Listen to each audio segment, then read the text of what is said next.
Okay, hello everybody. For the benefit of anyone who isn't part of Sea Search, I am doing this with my Sea Search hat on, and so I'll just explain a little bit about that at the start. Um, Sea Search East is part of a national project to survey and record all of the species and habitats below the high tide line.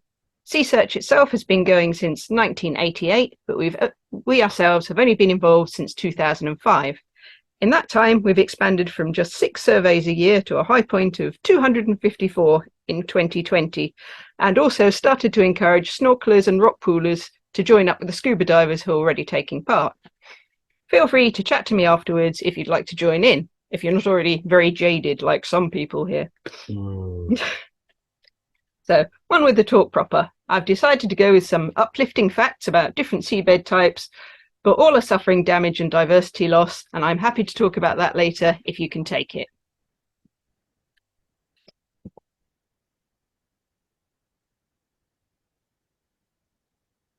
Okay, so some seabed types are more equal than others. You might imagine from the way we constantly go on about it that chalk reef is the only kind of seabed found off North Norfolk, and definitely the only one that matters, but that's not true. There are many other seabed types, and I thought I would balance things up a bit today by telling you about some of the other habitats we have and why they're just as important. So there's a nice list down the left-hand side of the ones I'm going to go through, but actually there's an awful lot more of them as well.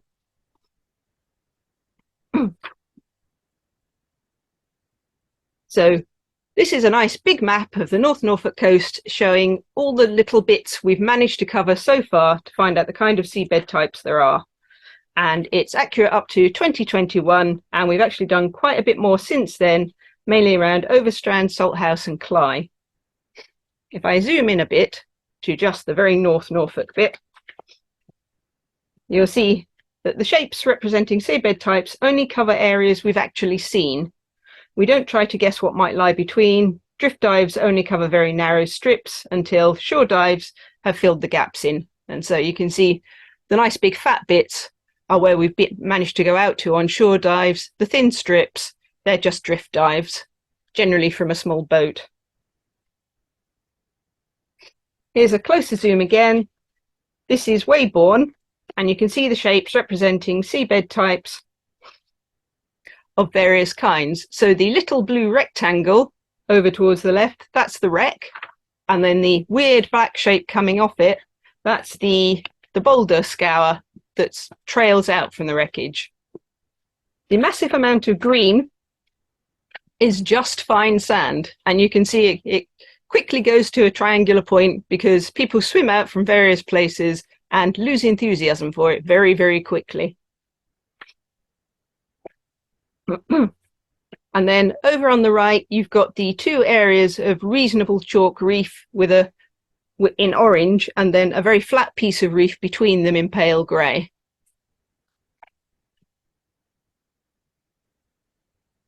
Then on to Sheringham. This has much better and more well understood chalk. So you can see that the yellow, orange and red shapes represent chalk. Yellow's pretty flat, orange is medium, and red is the nice tall gullies. The black area is a flint boulder plain again, and then the green is areas of sand that we know about.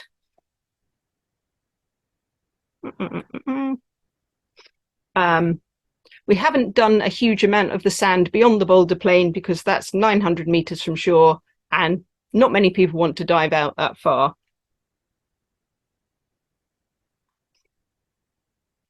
Here we have Salthouse, which is a mix of wood, carstone and clay, which tends to get covered by mobile sand. So these are all areas we know about. The pink is clay, and the purple towards the right-hand side is a carstone reef, which is really interesting. And the brown out in the middle is a wood reef, which is probably much more extensive than that, but by the time you've got out that far, you don't have much time to look around.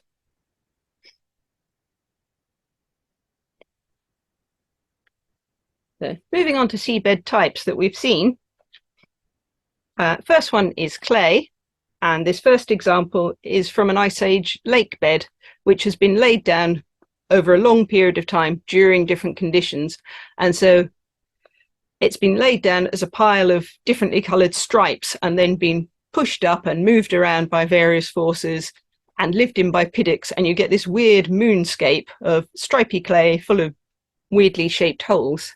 And this is really great for crustaceans. And then the other type of clay is glacial leftovers, so the stuff that got scraped out underneath the glaciers and then left behind. This tends to be full of bits of stone and odd bits of chalk and things like that.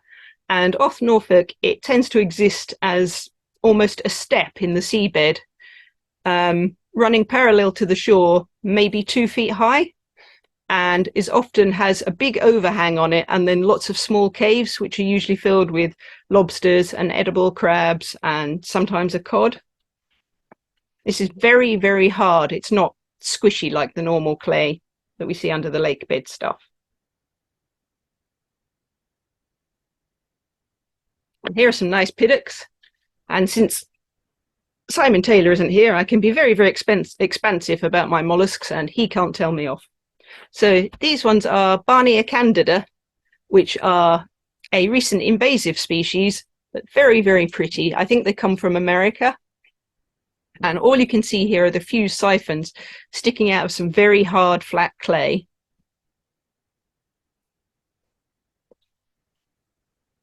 Okay, so the next habitat type, wooden peat reef.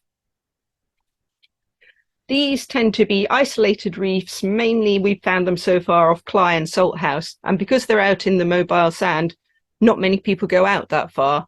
And so there's probably a lot more of them than we know about.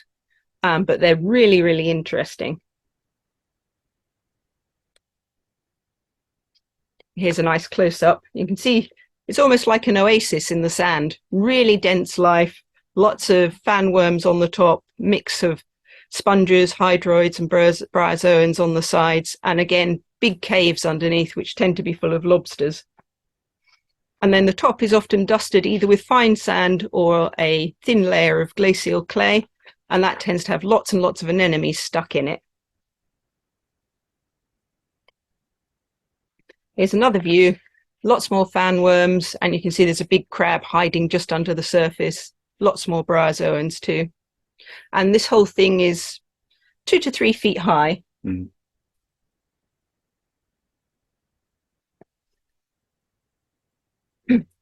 The big holes in the wood tend to have a lot of different crustaceans in them, and there are a lot of small holes as well. So here's one of the individuals that lives in those. This is a hairy crab. And as far as hairy crabs go, this is a monster. He's about 3 fingers across. Cute little things covered in spiky hairs and sort of toffee-coloured claws, which are otherwise very like those of an edible crab. And then the other thing we find in the small holes is the long-clawed porcelain crab. You can see this one's actually got his 2 fans out either side of his face. He wafts these in the water when there's a bit of current running and just picks plankton out and lives on that. These are normally very shy and they're generally inside the wood. But if you come by just as the tide is turning, they pop out and start to feed with the squat lobsters. Wreckage is a very common seabed type, pretty much, off East Anglia. There are thousands of wrecks going back hundreds of years, and a lot of other stuff as well. So this is a metal anchor that sits about 3 meters off the bottom, just off Cly, and you can see it's completely covered in plumose anemones, and it's got bits of rope tied around it where spotters have come by and got caught on it. It almost reaches the surface at low tide. Wreckage can include any man-made left on a seabed, so other good wreckage tends to be things like airplane engines and anything sort of fairly stable. The bad wreckage tends to be fishing litter and anything mobile that can still move around and sort of scrape the life off things. Was it not stepping up? Did you do something? I might have done something. It's going backwards, isn't it? How's that? Thank you. Here's a nice big metal wreck, which is very, very stable. It's covered in static life and has big shoals of fish swimming around it. the big hoop going across the middle is actually a lobster pot rope, and a rather ridiculous attempt to stop it getting caught on the wreckage, they put a hose pipe. See, that bit's fine, but the rope that goes to the pot and that goes off the other end almost immediately get tied around the wreckage and caught, and they can't anymore. Another really bad problem we have with wreckage is ropes. So that was a single pot that had been put in by somebody fishing for a laugh. This is part of a big string of pots, and you can see the rope has tied itself up in knots and is then cutting through the chalk reef. And it will continue to cut every time the tide turns until either the rope breaks or the chalk does, and generally it's the chalk that goes first. A species that is found quite often on the taller wreckage is the pinhead squirt. And tiny little squirts that live in colonies and look like a scattering of tiny white stars from any kind of distance. These are found on the Rosalie wreck at Weybourne, particularly because that has quite a lot of upright structure still very close together, so it gets good currents through it, which they really seem to like. They are found all around the UK, but in very small scattered areas. I know a couple of patches up in the Farns, and there's some off Northern Ireland as well.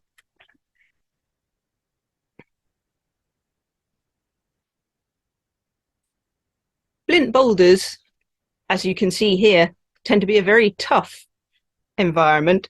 So this flint is sitting on what was chalk reef, which has been scraped clean by fishing and absolutely smashed flat. But the flint is completely resistant to ropes and nets, and so it hasn't even rolled. It stayed exactly where it was, and it's covered in sponges, and it's full of holes, which are really great for all kinds of life to hide inside. Now, larger holes tend to get filled up with corkwing wrasse nests, and then smaller ones make home to juvenile fish like this tompot blenny, which was sharing a hole with a butterfish when we first found him.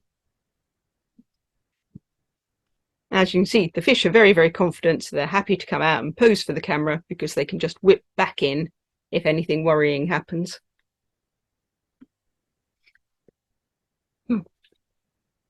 Carstone is, well, we call it carstone. We're not absolutely sure what it is. It's a medium density rock, so it's sort of halfway between chalk, which is very soft, and the flint, which is very hard and impervious. And it makes for a really good diverse habitat for sessile life that really needs something its toes into to be secure. So you can see here a large carstone boulder completely covered in very, very varied life. And here's another one. You can see the mermaid's glove sponge really loves this, and hornwrack does as well. Grows very big and lush on this, and we get a good mix of seaweeds on the top as well. We find this off Overstrand, where it tends to get scoured by passing quite a lot, but also off Salthouse, where it sits up on a chalk plain and is pretty free of scour. And it's a band, maybe 300 metres offshore, that's only about maybe 30 metres across at full extent. But a beautiful little area of very dense life. One of the things that really enjoys the Carstone Reef is this bryozoan, which is called Amathia citrina, because the little individual heads are a beautiful bright lemon yellow. And that in turn attracts predators like this nudibranch, which is called Paleonotus. Funny little cubic, very small slugs, but they lay bright white little curls of eggs, which you can see from a long way off, and they tend to be bigger and more noticeable than the slugs themselves. So once you've found those, you can usually find animals too. Sediments always seem like a bad thing to have near the hard seabed type, but they have their own range of life hidden inside them, and it's surprising how many things you can find. Fine sand, for example, always looks completely bare when you first set out across it, but it's actually a home for all kinds of things. So here we have a lesser weaver that would normally live completely buried in the sand, just his eyes poking up, and he's managed to catch a small sand eel, which he's for some reason started in the middle of, which seems like a mistake. And other notable things that we see in the sand, little cuttlefish, which is gorgeous, about the size of a bumblebee, a mighty predator that hides buried in the sand and leaps out to attack brown shrimps. Also, huge beds of lugworms and razor shells, and hidden amongst them, masked crabs. They're a very cute little thing. They bury themselves backwards into the sand with just their paired antennae sticking out, and they use that as a snorkel to take air in while they're hiding. And in a similar way, this is pennant swimming crab, does the same thing. He walks backwards into the sand, just leaves his eyes poking out. There's also lots of juvenile fish out on the sand, lots of gurnards and pipefish, things like that. And if we look at coarse sand, this again is generally mobile in itself as it moves across the seabed, but it becomes stabilized by sand mason worms. So here you can see a great rolling prairie of sand, which has been absolutely stopped in its tracks by all this furry looking stuff at the front.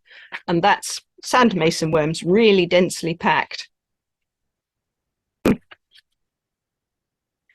Once they're really stabilized, like to get things like dahlia anemones and lots of hydroids and bryozoans will start to settle amongst them, and it becomes a really diverse community, but only for a season. Once the predators move in, like this edible crab, they eat the worms and throw the empty tubes away, and you can see he's working his way through.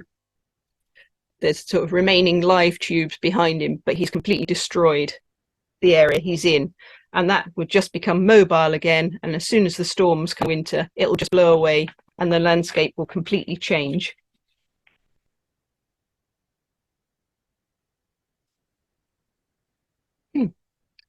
We move on to gravel, which is found quite often in amongst the chalk gullies, and weirdly this is almost entirely made up of keelworm tubes that grow all over the boulders and cobbles and get smashed off during the heavy storms in the winter.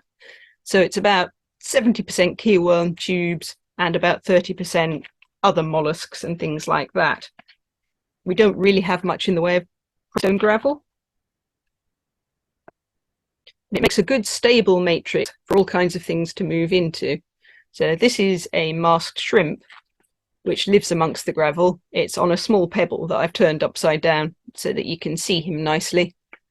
But he can dig in amongst the gravel and remain completely hidden. And this is what juvenile lobsters do as well when they first settle out of the plankton. They dig themselves amongst the gravel and live down there until they're big enough to fight other things off. Here's a dahlia anemone in amongst the gravel as well. They seem to actively seek out places where there's a lot of scour and just need a pebble or something like that under the surface to cling to.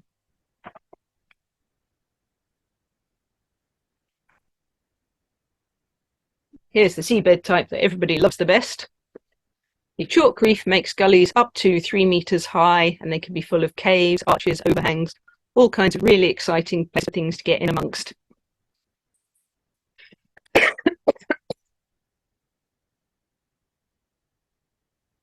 Here, sorry, Rob is taking his trousers off in the background. Here you can see a close-up of an area of the top of the reef and lots of crevices between different hardness layers which have been worn away. Really lush mix of algae on the top, and lots of animals just bedding down in those gaps and crusting over the walls. Leopard-spotted gobies live in the small caves at the bottom of the reef. We've only seen them so far, just a really small colony of maybe 6 individuals. But they're really, really confident. They'll come out to have their photos taken. This is the only place we know of them in the whole of East Anglia. And speaking of which, there's only one spiny squat lobster in the whole of East Anglia as far as we know. And again, he's living in a patch of chalk just off West Runton. This isn't actually him because he was so old and crusty and sad that he didn't really make for a very good picture. But this is what he would have looked like in his prime before he got left behind. The most abundant animal on the chalk reef is a kind of boring worm called Polydora ciliata. You can see each tiny tube has two long whip-like antennae that poke out into the water column. And this is a hugely expanded shot. They get so dense on the verticals of the chalk that the chalk looks like it's covered in velvet. And they are, again, a biotope in themselves, soft rock community. Okay, to sum up, all seabed types are important, not just the chalk. They all need protection from damage if the wildlife off our coast is to thrive in the future. They form a patchwork of habitats and communities that enable us to hunt prey, breed with one another, and complete the stages of their life cycle. Damage to any one type can break the connections between them, meaning that life becomes more difficult and rare species may no longer be viable in the area. Look how sad that would make Patrick. You wouldn't want that, would you? Thank you very much. Good boy. The end. Oh, well done.